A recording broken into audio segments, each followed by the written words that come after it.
നമുക്കിന്ന് രുചികരമായ ഒരു മാങ്ങാച്ചാർ ഉണ്ടാക്കിയാലോ? ഇത് എളുപ്പത്തിൽ ഉണ്ടാക്കാൻ പറ്റും. ഉണ്ടാക്കിയ ഉടനെ തന്നെ ഉപയോഗിക്കാനും പറ്റും. ഞങ്ങൾ തൃശ്ശൂർക്കാരുടെ സദ്യ സ്പെഷ്യൽ മാങ്ങാച്ചാറാണ് ഇത്. അപ്പോൾ ഇതെങ്ങനെയാണ് ഉണ്ടാക്കണമെന്ന് നോക്കാം. ഇതിനു വേണ്ടി ആദ്യം തന്നെ മാങ്ങ തീരെ ചെറിയ കഷ്ണങ്ങളാക്കി നുറുക്കിയെടുക്കണം. എത്ര ചെറുതാക്കാൻ പറ്റുമോ അത്രയും ചെറിയ കഷ്ണങ്ങളാക്കി നുറുക്കിയെടുക്കുക. നുറുക്കിയെടുത്ത മാങ്ങയിൽ ആവശ്യത്തിന് പൊടിയുപ്പ് ചേർത്ത് നന്നായിട്ടൊന്ന് ഇളക്കി വയ്ക്കുക. ഞാനിവിടെ 4 മാങ്ങയാണ് നുറുക്കിയെടുത്തത്. അതിലേക്ക് ഞാൻ 1 ടേബിൾ സ്പൂൺ പൊടിയുപ്പാണ് ചേർക്കുന്നത്.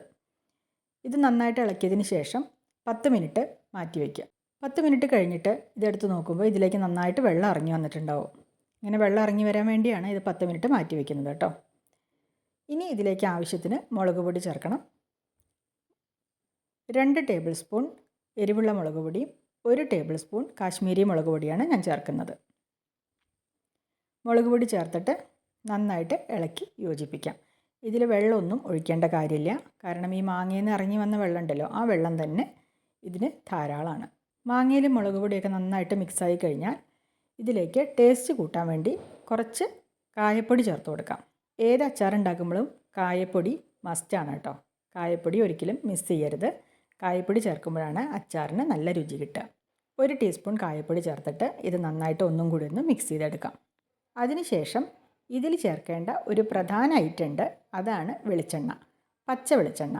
2 ടേബിൾ സ്പൂൺ നിറയെ പച്ച വെളിച്ചെണ്ണ ഇതിലേക്ക് ഒഴിച്ചു കൊടുക്കാം. ഒഴിച്ചു കൊടുത്തിട്ട് നന്നായിട്ടൊന്ന് മിക്സ് ചെയ്തെടുക്കാം. ഇത്രയും ചെയ്ത് കഴിഞ്ഞാൽ മാങ്ങ അച്ചാർ റെഡിയായി. ഇത് ഉണ്ടാക്കി കഴിഞ്ഞാൽ ഉടനെ തന്നെ നമുക്ക് ഉപയോഗിക്കാൻ പറ്റും. സാധാരണ അച്ചാർ ഉണ്ടാക്കി വെച്ച് കഴിഞ്ഞാൽ 2-3 ദിവസത്തിന് ശേഷമൊക്കെയാണല്ലോ അച്ചാർ പാകമായി നമുക്ക് ഉപയോഗിക്കാൻ പറ്റുക. ഇത് പക്ഷേ അങ്ങനെയല്ല.